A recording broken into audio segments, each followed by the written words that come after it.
പിന്നെ എന്റെ ഫോൺ താ. നായികേനെയാണ്, നായകന്മാരൊന്നും വേണ്ട നമുക്ക്. ഈശ്വര 5 രൂപ ഇടാൻ പോകുന്ന ആ നായിക ആരാണ്? ഉണ്ണി മുകുന്ദന്റെ മനസ്സിലേക്ക് അത് അറിയണ്ട. സ്പീക്കറെങ്കിലും വേണ്ടേ? അതെന്തിനാ നീ പറയണേ? അയ്യോ, ഇല്ലെങ്കിൽ നമ്മളെങ്ങനെ അറിയും? പൈസ വന്ന പോലെ എന്റെ അക്കൗണ്ടിലേക്ക്. ആരായിരിക്കും ഉണ്ണി മുകുന്ദന്റെ മനസ്സിലുള്ള ആ നായിക ആരാണ്? ഞാൻ എന്റെ ഫ്രണ്ടിനെ വിളിക്കാം. ഫ്രണ്ട്, ഓക്കെ, ഫ്രണ്ട് ആണേ. നമ്മള് വെറുതെ ഒന്നും ആഗ്രഹിക്കരുത്. ഫ്രണ്ട് ഉള്ളേ. ആരും ഫോൺ എടുക്കുന്നില്ല. കൂടെ അഭിനയിച്ച നായികല്ലേ? കൂടെ അഭിനയിച്ച നായിക ആരായിരിക്കും? സാധ്യതയുള്ള കൂടെ അഭിനയിച്ച നായിക 2 പേരുണ്ട് എനിക്ക്. ഞാൻ പറയില്ല. ഗൂഗിൾ പേ ഒരു 5 രൂപ. 5 രൂപ ഒന്ന് ട്രാൻസ്ഫർ ചെയ്യോ? 5K അല്ല, അത് പേടിക്കല്ലേ. 5 rupees. Okay, done. ഒരു മിനിറ്റ്, ഒന്നുകൂടി പറഞ്ഞ പൈസ അയക്കോ? അപ്പുറത്ത് കാണിച്ച ക്യാമറ.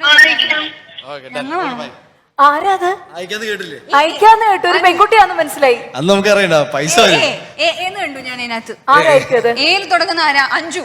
അനാമിക. എത്രയോ പേരുണ്ട്. അനാമിക എന്ന് പറഞ്ഞ ആരുടെ കൂടി അഭിനയിച്ചേ? നീ ഗസ്റ്റ് അടിക്കുന്നേ?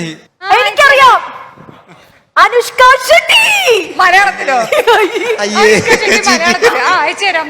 അപ്പോ ബിഹൈൻഡ് വുഡ്സിന്റെ പ്രേക്ഷകർ ഉണ്ണി മുകുന്ദൻ ഇന്ന് വിളിച്ച് 5 രൂപ GPay ചോദിച്ച് ആ മലയാള നടി ആരാണെന്നുള്ളത് കമന്റ് ചെയ്യുക. കമന്റ് ചെയ്ത് കൃത്യ ഉത്തരം പറയുന്നവർക്ക് അടിപൊളി പരിപാടി. ഞാനൊരു ക്ലൂ തരാം. ആദ്യത്തെ അക്ഷരം A ആണ്. ആദ്യത്തെ അക്ഷരം A ആണ്. ആദ്യത്തെ അക്ഷരം A ആണ്. ഞാൻ പേര് സേവ് ചെയ്ത് വെച്ച് മാറ്റി അങ്ങനെ ചെയ്യില്ല. നിങ്ങൾ അങ്ങനെ ചെയ്യില്ല? അപ്പൊ അത്രയും നിങ്ങൾ പേര് മാറ്റി സേവ് ചെയ്യാൻ മാത്രം ആരാണ്?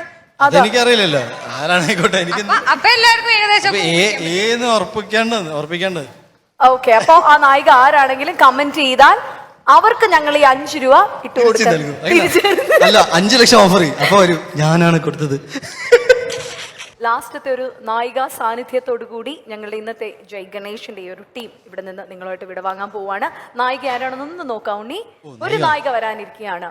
ഹലോ ഉണ്ണി ചേട്ടാ, ഗ്രേറ്റ്. ഞങ്ങൾക്ക് രണ്ടുപേർക്കും ഏകദേശം ഒരു 10 വർഷമായിട്ട് അങ്ങോട്ടും ഇങ്ങോട്ടും അറിയാം. വിക്രമാദിത്യൻ ഇറങ്ങിയിട്ട് ഓൾമോസ്റ്റ് 10 വർഷമായി. ആൻഡ് ഇന്ന് എനിക്ക് ചോദിക്കാനുള്ളത്, post Vikramadithyan as A person, as an actor എന്തൊക്കെ മാറ്റങ്ങളാണ് ഉണ്ണിച്ചേട്ടന് വന്നിട്ടുള്ളത്? ആൻഡ് വേറൊരു ക്വസ്റ്റ്യനും കൂടെ ഉണ്ട്. പഴയ വർക്ക്സ് കാണുമ്പോൾ ക്രിഞ്ച് തോന്നാറുണ്ട്. I am very very very proud of you and I really adore the way you are blooming as A better actor.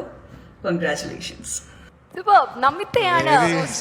Actually ഈ പാവം നമിത ഉണ്ടല്ലോ, വിക്രമാദിത്യന്റെ ലൊക്കേഷനിൽ I think she was in സ്കൂളിൽ പഠിക്കുന്ന കുട്ടിയാണ്. അപ്പോൾ സ്കൂൾ കുട്ടിയാണെന്ന് അറിഞ്ഞപ്പോൾ തൊട്ട് ഞാനിങ്ങനെ ശരി നിമിത്ത ഹൈ എന്ന് പറഞ്ഞിട്ട് ഞാൻ മാറിപ്പോവും. ദുൽഖർ ഓൾസോ വീട്ടിലേക്ക് ആണല്ലേ നിറച്ച്. അപ്പൊ ഞങ്ങളിങ്ങനെ കുറച്ച് സംസാരിച്ചുകൊണ്ടിരിക്കുമ്പോൾ പതിയെ നൈസായിട്ട് ഇങ്ങനെ വളവളവളാ സംസാരിച്ചുകൊണ്ടിരിക്കും. അങ്ങനെ ചേട്ടാ അപ്പൊ നിർത്താതെ സംസാരിക്കുമ്പോൾ പിന്നെ ഇവളെ കാണാതെ നമ്മളിങ്ങനെ ഒളിഞ്ഞിരിക്കും.